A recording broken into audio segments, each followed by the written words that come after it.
გამარჯობა, თქვენ უყურებთ Microsoft Excel-ის ვიდეო გაკვეთილს. წარმოგიდგენთ ფუნქცია switch და ფუნქციას sumIf, countif, averageif, data validation-თან ერთად, სადაც ასარჩევ სიას გავაკეთებთ.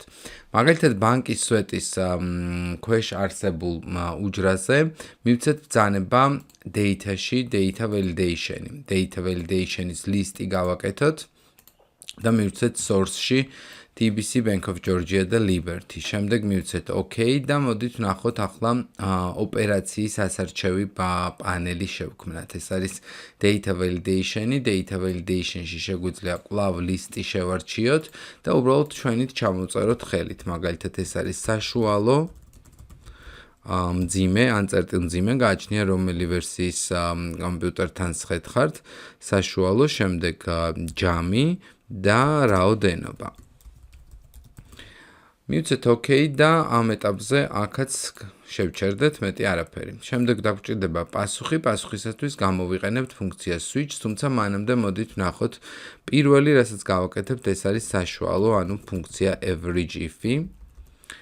ხოლობითი ვერსიაც გვეყოფა, სადაც ჩვენ ვეტყვით, რომ გამოგვიანგარიშოს საშუალო არითმეტიკული, სადაც range-ი გახლავთ ბანკები, ბანკის შერჩევა და range-ის თვითონ საშუალოს დიაპაზონი კი გახლავთ B სვეტი.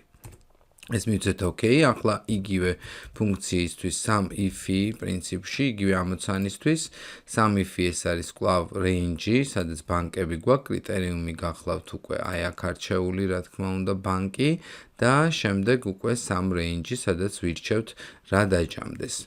ერთ შემთხვევაში ვიყენებდით მოკლედ, როგორც ხედავთ, საშუალო არითმეტიკულს ბანკისთვის, მეორე შემთხვევაში ჯამი და ახლა ვნახოთ count-ი. რა თქმა უნდა, countif-ი. და უთხრათ უკვე, რომ კონკრეტული ბანკი დათვალოს რამდენჯერ ხვდება სიაში.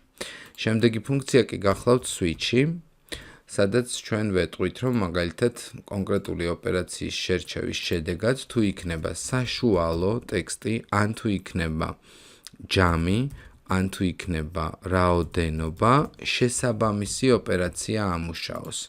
მაგალითად, რეზულტატი ამ შემთხვევაში შეგვიძლია ვთქვათ, რომ იყოს საშუალო უჯრის. ჯამის შემთხვევაში იყოს, რა თქმა უნდა, ეს, ხოლო შემდეგ შემთხვევაში იყოს ეს. დავაწვევით OK-ს, შეგვიძლია ეს კონკრეტული ფუნქცია პირდაპირ ამოვჭრათ copy-ი და გადავიტანოთ აქ და უთხრათ, რომ აი ამას მიმართოს.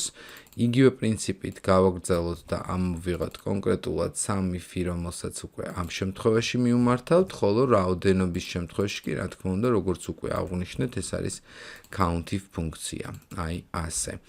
და მივიღეთ მოკლედ შესაბამისი რამ. როდესაც ავირჩევთ ბანკს, ბანკი TBC, ოპერაცია თუ გვინდა საშუალო, მაშინ გამოვა საშუალო, თუ გვინდა ოპერაცია რომ იყოს ჯამი, მაშინ გამოვა ჯამი, ხოლო თუ გვინდა რომ იყოს რაოდენობა, გამოვა რაოდენობა. რა თქმა უნდა, ფუნქცია switch-ი ამ კონკრეტულ ამოცანაში if ფუნქციითაც ჩანაცვლებოდა, ისინი მომიჯნავე ფუნქციები არიან, მაგრამ ზოგადად switch-ი ბევრ სხვადასხვა ფუნქციაში საინტერესოდ შეიძლება გადაანაწილოთ და მაგალითად აქ თუ დავადებთ კიდევ ერთ ფუნქციას, რომელიც გახლავთ round-ი, ამ შემთხვევაში უთხრათ, რომ round-ი ფორმულის ბოლოს რასაკვირველია მძიმე 2, რომ მძიმის შემდეგ ორ ერთეულზე დავამრგვალოთ, მივცემთ OK-ს და ამ შემთხვევაში უკვე რაოდენობა ისედაც მთელი რიცხვი იყო რასაკვირველია, თუმცა საშუალო, აი, როგორც ხედავთ, აღარ გაგრძელდა და მხოლოდ მეასეთზე დამრგვალდა. მადლობა ყურადღებისათვის. გამოიწერეთ ჩვენი არხი, გამოყვებით Instagram-ზე და მოიწონეთ ჩვენი Facebook-ის გვერდი.